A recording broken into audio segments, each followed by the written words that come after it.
You are now listening to the Artsindy Crossroads show.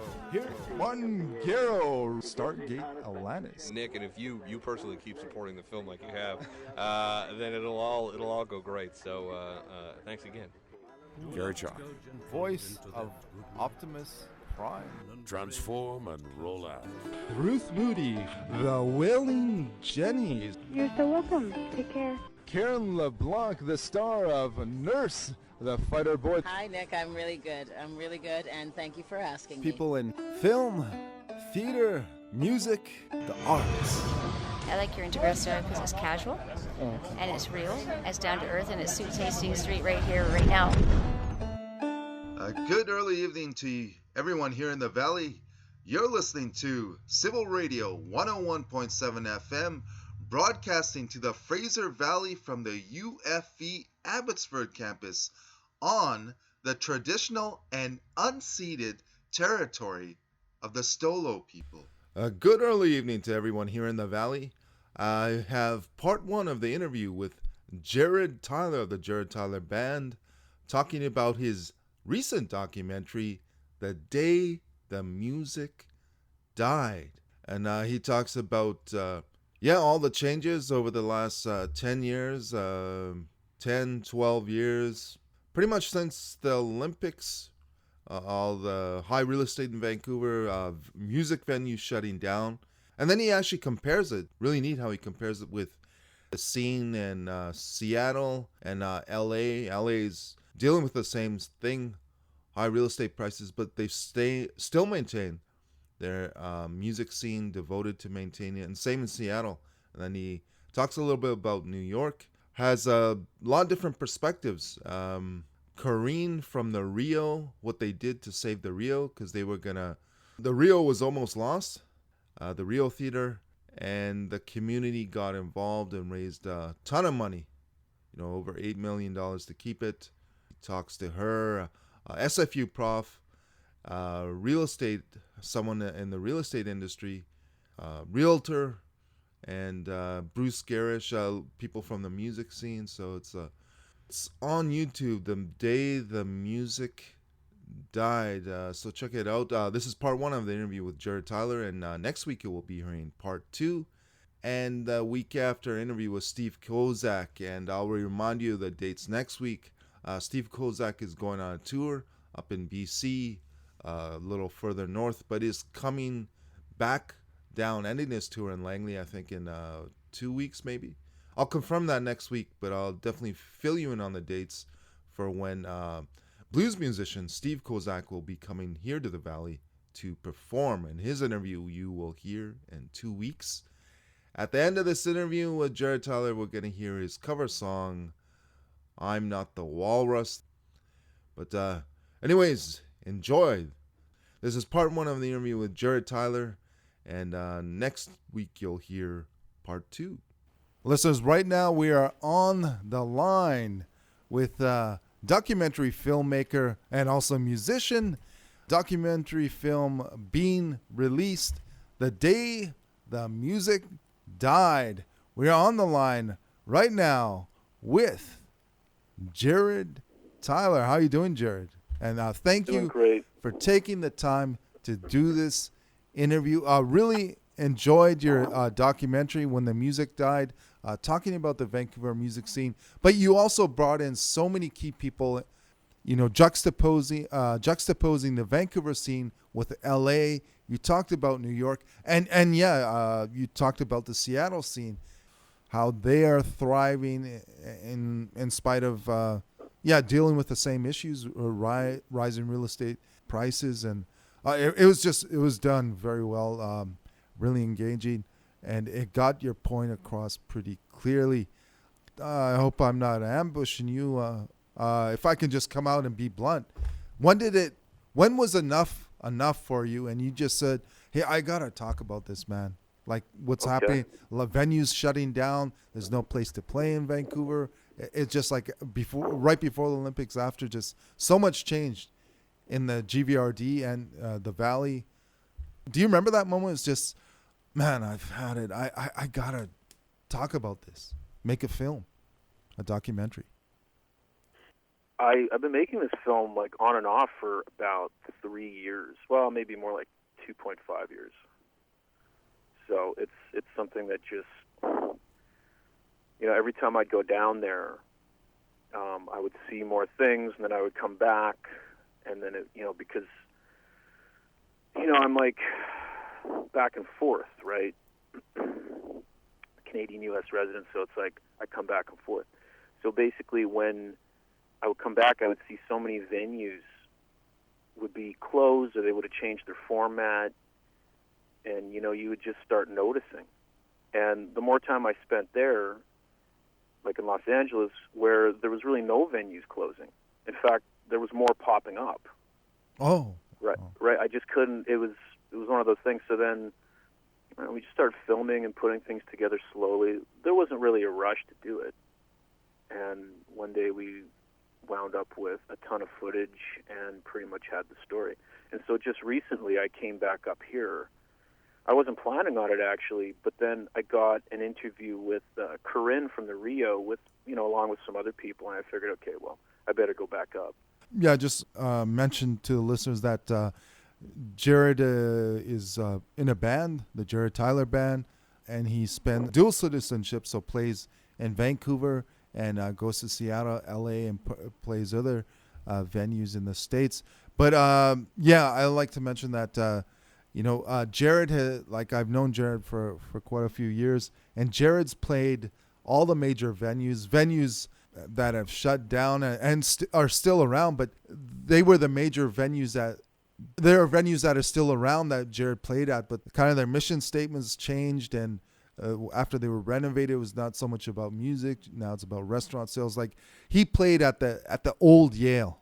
The Jarrod Tyler Band played at the Backstage Lounge on Granville Island, the old Railway, the Media Club, Beaumont Studios. I can go on and on, all the major venues, and Jarrod's been there. So a lot of those are shut down now. A lot of those aren't even doing live music, or so we've really seen it shift. And so really the documentary wasn't to compare Los Angeles to Vancouver. It was more like to investigate how different cities maintain their music scenes and what the difference might be in Vancouver. Who was on your team? Like, I guess there was a lot of work. You said you worked over 3 years, like editing, and I guess you had some people on your camera crew and giving you scores too for the film, or you used your own music? Scores? I just wrote the music, yeah. Kind of just improv the music. Improving scores is, like, I find it just effortless. It's pretty easy to do. But, it's not like writing a really strong, like, song where you got to have a killer hook, and it's got to be score is just like nothing. Like, guys that write professional scores might tell you differently, but for me, I think I wrote that score in like a few days. It's like nothing. Did you edit everything yourself, or I'm sure you had people help you, right? I edited some of it myself. I had help. I mean, I'm not really a film editor. I've gotten better at it, but it's sort of like I have an idea of where I want the scene to, like, how I want it, or like, for instance, like when we went to the Westlake Theater, we were sort of, we're trying to choreograph the shot, like how it would, so, I mean, just things like that, I have a hand in that. I mean, editing, but when it comes down to it, sometimes you don't have those options, and you just have to sort of throw the camera on and then make sense of it after, right? So I had some really talented people helping me, so that's why it looks so good, because it's, you have people that know what they're doing. In fact, one of the editors, he was a professional editor for 10 years at a major company. So yeah, I mean, it's very, very fortunate that I had those people helping me. Yeah, there's some really good people helping. Like, that's the way it's got to be done, Plus, then sometimes, I mean, like, I would come and I'd see a scene that was edited, And I had a totally different idea of how that should have been done, but then I saw what they did, and I was like, rad. That's like totally, I didn't even think of that. Nice. You started shooting around 3 years ago.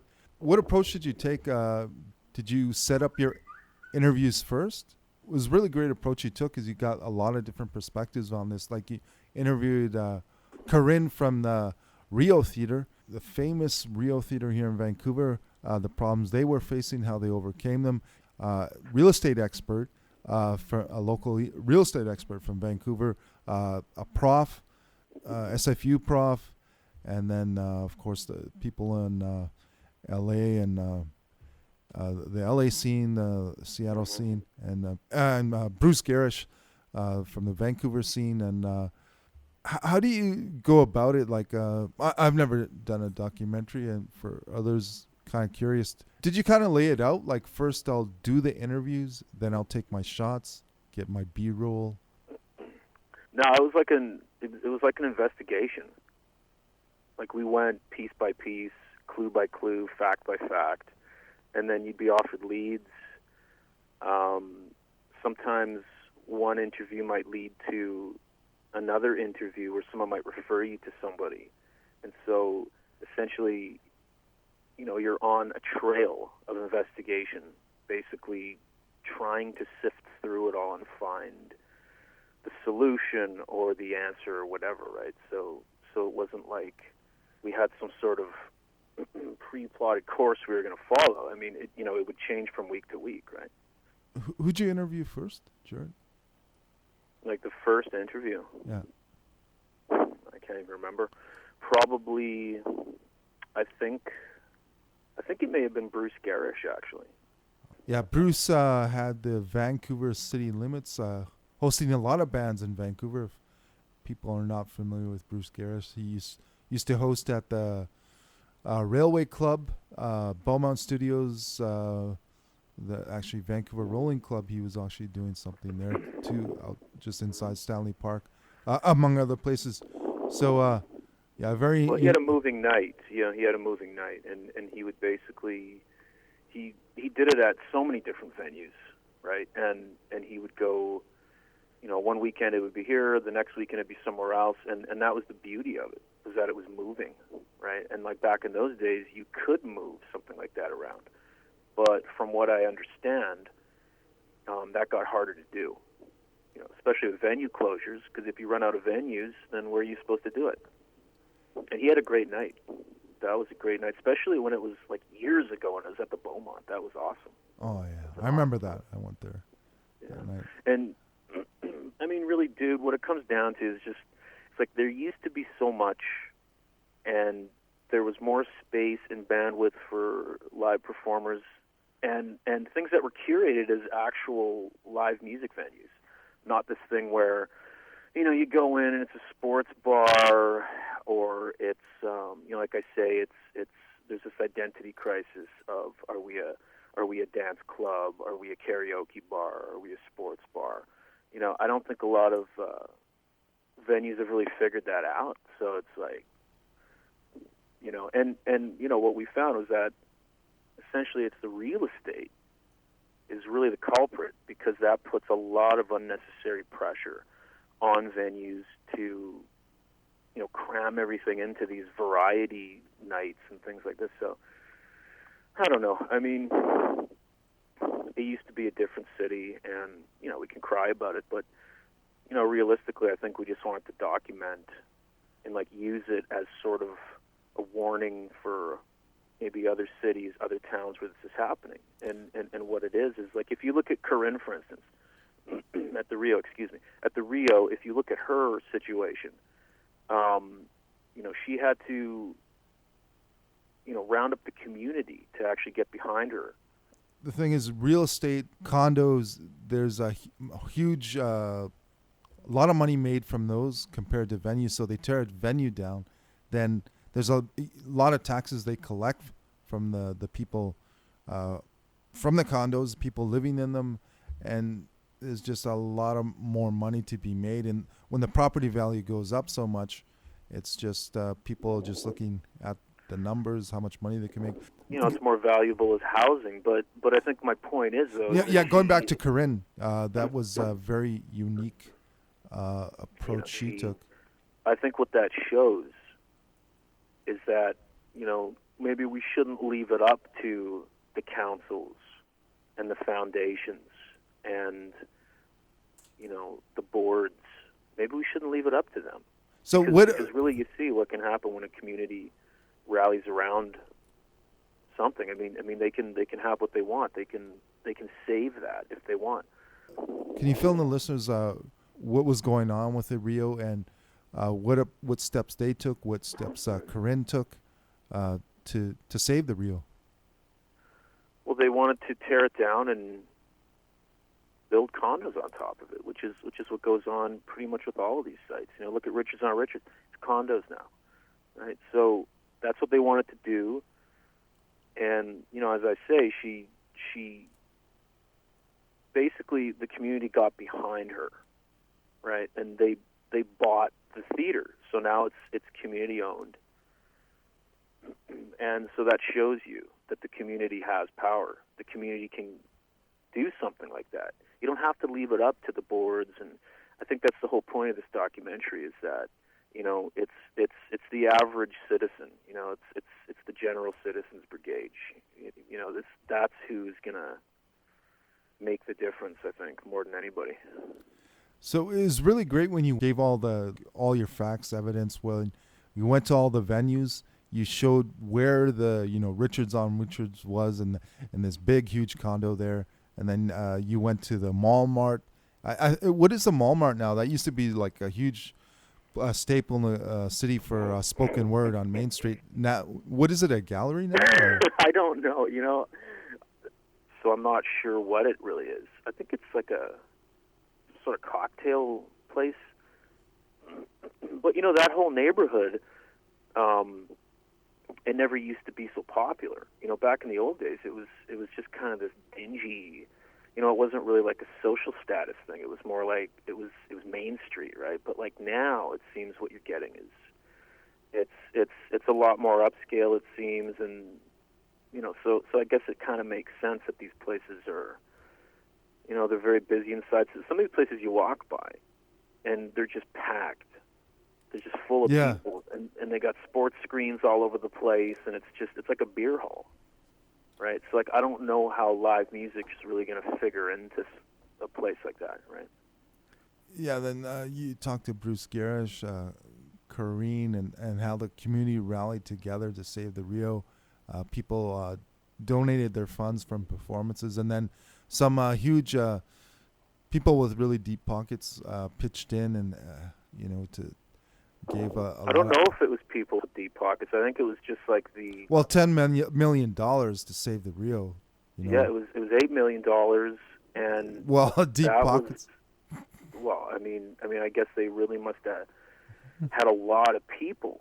Oh. I mean, we're we're talking an entire community they must have had fundraisers, and I think it was, from what I understand, it was mostly just like, the general public brigade, man. They just, citizens got behind them and said, look, we're not letting you take our theater, and we're going to do what we have to do to make sure it stays. Which, to me, that's awesome. So back to the point, it shows that, if you care about something and you want to save it, you can. It's not like you have to just sort of sit in your house and say, well, you know what, let's leave that up to the boards. Because the boards, I don't really know. When I was doing this documentary and I was looking for interviews when I came back up here to get more info, I emailed boards and councils and all sorts of foundations that were actually supposed to be advocates of arts and culture in the city. And you know what? I didn't even really get any responses. Oh. Right? These are the people that are supposed to be. So I'm not sure where the apprehension came from. So then I figured, okay, you know what? I gotta go to the people who are slugging it out in the trenches. Those are the people I need to talk to. And it was better that I did that, because then you start getting their stories and what they had to do. And I may have not ever talked to Corinne had it not been for that. You know what I'm saying? Yeah, Jarrod, it was when they're talking about the situation in Seattle, as well as L.A., but I remember kind of Seattle kind of stuck in my head is how people are devoted to keeping the live music scene active. You know, some people are not making a lot of money doing it, but they're devoted to make sure there's a live music scene, because they have touring bands, like headlining bands who come in, but they make sure that the local local independent bands can come in, like open up for the bands. The places are packed, but it's just after they pay the staff and everything, then they're not making a lot of money, but they don't really care, because the thing is to have that scene there, keep it, maintain it, and that devotion they have in Seattle is like, wow, something we need over here. Yeah, I mean, when we were talking to Lee from the Tractor Tavern, she said point blank in her interview, she said, this is not a moneymaker. It's not a thing where we're sitting here counting our money. It's bare bones. You know, we're doing this so we can offer this service to the community. You know, and I believe that. Like, when you go in there, they're not. I don't think anyone's getting rich off of that place. I think they're there to support local arts and culture in the form of their music scene, right? So, I mean, it's inspiring when you see stuff like that going on. It's very inspiring. Oh yeah, for sure. But like, you wonder why it doesn't happen in other places, you know. And then you showed L.A. before you showed Seattle in the documentary, and like L.A. is interesting because it's the same thing as Vancouver. The real estate prices are really high, always have been, and they're skyrocketing. But they still maintain their heritage sites, like their older buildings, and the music scene. It's thriving, and like you said, new ones are opening up, and people come out to support live independent bands over there in L.A. Yeah. Well, yeah, we were investigating that, and then we hooked up with T. Roy, he's like a Hollywood concert promoter, and he invited us down to this little hole-in-the-wall place downtown L.A., like, called Ham and Eggs. And I'd never even heard of the place. And he's like, yeah, man, my band's playing at Ham and Eggs. He's like, why don't you guys come down with the crew, and, you know, like, we'll talk to you, and you can film it and everything. And really, it's just this little hole-in-the-wall place, dark, very dark. But yet the place was just, it was packed. People were going crazy for the bands. I mean, it was really, there was an extreme amount of energy in such this little room, you know, and it was going on like 12:30, and there was still people there, right? So clearly we see that they can keep people there, but it's got to be a spectacle. It's got to be a happening, right? Like, if you take live music and you sweep it into the corner and say, okay, you know what, we're going to do this from 7:30 till 10 or whatever, it doesn't really make it a special thing, you know. It kind of makes it just like an appetizer to something else, right? And I think maybe that's why some of these venues are able to do that. Like, if you go, for instance, I remember I was at, I think it was the Echo maybe, on like a Monday night. We were there to see, like, they have a residency night on Monday. So, or maybe it was the Satellite, I can't remember, it was one of them. But people were there, it was like, you know, maybe like 12:30, and the place is packed. People are there to see bands they've never heard of. And, you know, because it's fun. You know, it's not this thing where they're going to be kicked off after 2-3 hours for, you know, some cover band or like a dance party, right? But I think venues in Vancouver have to do that because they need to pay the lease. Oh. They have to put everything into one night because they got to pay the lease. A lot of pressure there. I guess, you know. A lot of unique things you did in this documentary, but the viewers, listeners are going to love is your detail.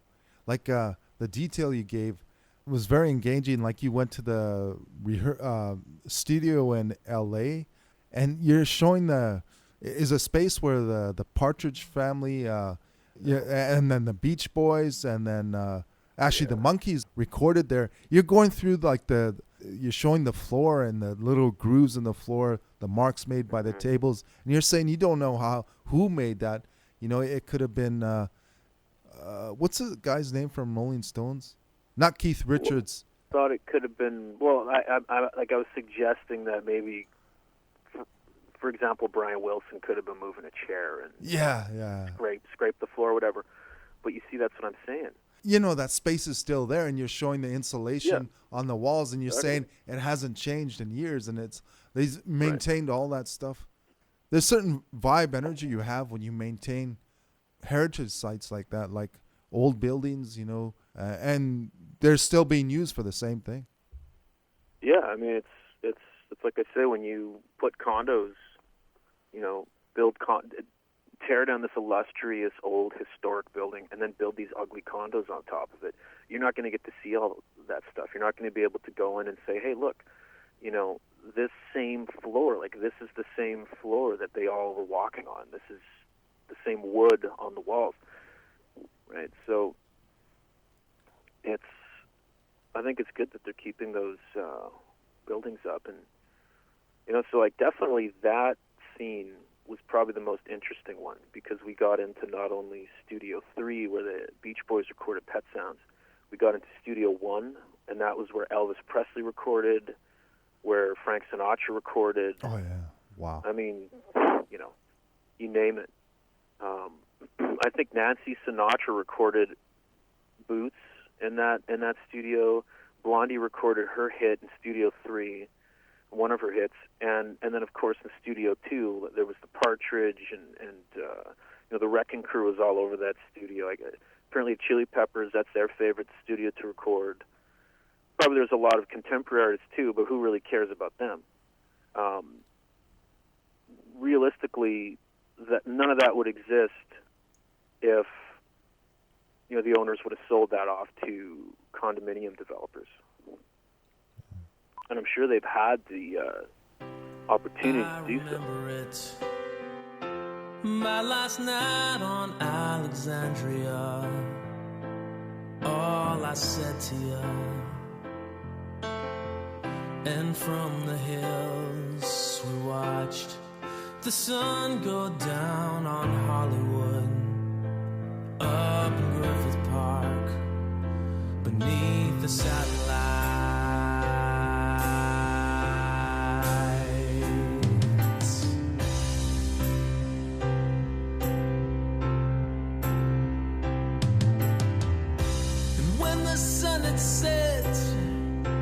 Took a car right out to Silver Lake. The sidewalks were awake, and you were asking me if I'd be there like I was back then in a year or 10. Please believe me, baby, I'm not the walrus. Ooh, but I've got a cat up on a string, and I'm praying